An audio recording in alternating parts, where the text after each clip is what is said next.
Hi shoppers, today I wanted to unbox for you the Kindle Scribe.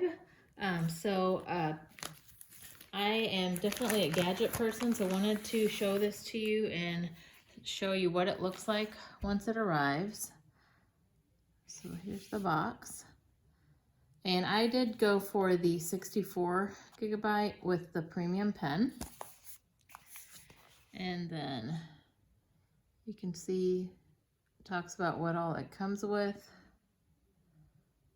So let me get you a zoom in on what's in the box. Looks like Wi-Fi enabled Kindle Scribe, premium pen, USB-C charging cable, replacement tips, and built-in rechargeable battery. So, all right, so let's go ahead and take a look and see what it looks like.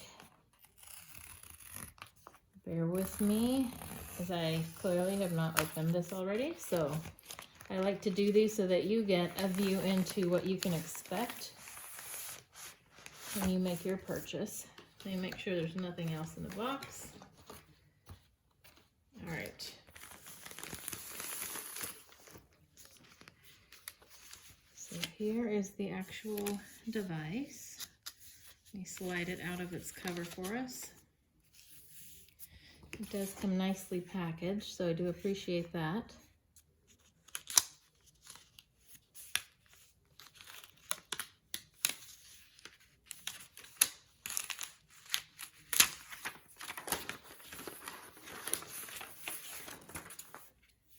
Very nice and lightweight.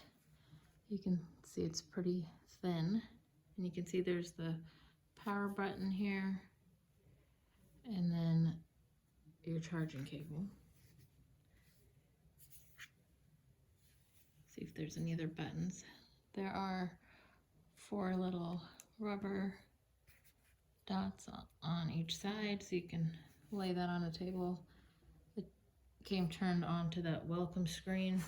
I have not touched this yet, so I'm not quite sure how to use it, but once I figure that out, definitely will post some videos as I learn more about it.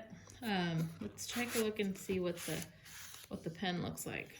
So again, this is the I selected the premium pen. There were 2 different options that it came with. Again, nicely wrapped. Here's the pen. It comes with the tip that's supposed to help you erase. And here's the tip of the pen, so you can take a look at that. That's interesting. So there's a little flat edge. There's a little button here. I'm not sure what that is for yet, but again, once I figure it out, I'll post more videos. So there's the pen. And here is the charging cable. You can see it's a Type-C. And this side is just a regular USB. So there you go. And looks like, I don't think there's anything else in there. This looks like it comes with some instructions on how to replace the tip of the pen. And then some standard instructions on the Kindle Scribe, how to activate it, and again, how to replace the tip. So anyway, hope that was helpful. And if I will go ahead and put a link to it in the description if this is something you're interested in and think it would be useful to you. If you enjoyed the video, please do subscribe. Thanks for watching.